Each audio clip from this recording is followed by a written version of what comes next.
14 শাকটো খেলে সেই রোগ ব্যাধি কাবুটো করতে পারে লাই। তোমার লজিক তুমি তোমার কাছে রাখো, ঠিক আছে?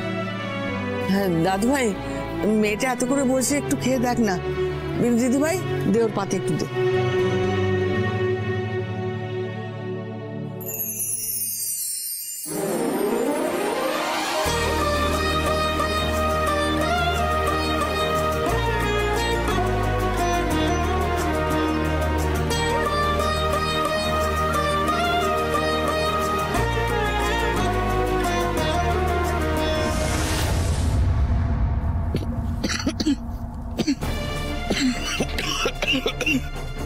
ক্রিস, কি হয়েছে? এ কি সরে বাবু, আপনি এরকম বিষমটা খেলেন কেন?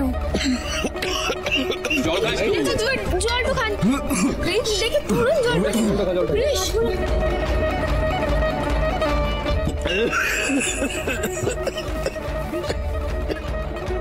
জলটা খেয়ে আরো গলা ঝাড়া করছে। কি বাবা,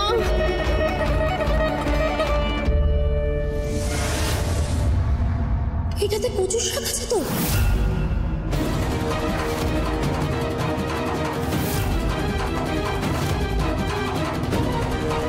সর্বনাশ করেছে। কৃষের তো কচু শাকে অ্যালার্জি আছে। কিন্তু আমি তো কচুর শাকটা রান্নাটা করিলাই। আমি নিজের হাতে কচুর শাকটা ফেলে তো দিয়েছিলাম। বাজার থেকে আনছিল বটে, তবে আমি নিজের হাতে ফেলেছিলাম গো। এই একদম মিথ্যা কথা বলবে না, অসভ্য মেয়ে কোথাকার, কোনো সেন্স নেই তোমার। আচ্ছা ঠিক আছে, আমাকে যা বলার আপনারা পরে বলবেন। কোন এখন আগে সৌরে বাবুর শুশ্রূষা তো করতে হবে। দেখা সবকো দেখা कैसे भाग गई। আরে বাবা, একটা ডক্টর কে চাই। হ্যাঁ আমি করছি।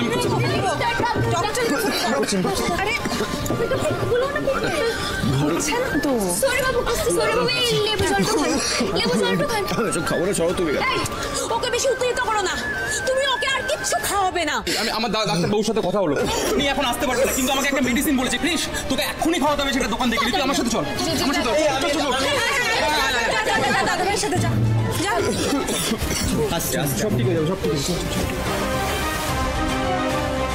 শয়তান লড়কি, জানবুঝ के किया ना ये কাজ? হ্যাঁ, এই কাজ তুমি জেনে শুনে করেছো? না মামিজি, আমি সত্যি কথা বলছি। এই শাকটাতে আমি কচু শাকটা দিলাই।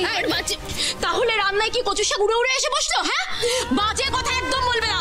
তোমাকে না আমার অসহ্য লাগে। যাও এখান থেকে, আমার চোখের সামনে থেকে দূর হয়ে যাও। নিকলো।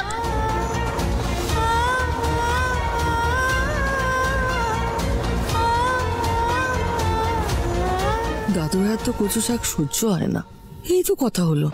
তারপরেও তো এমনটা হওয়ার কথা নয়। वाओ रुक्स, क्या प्लान था।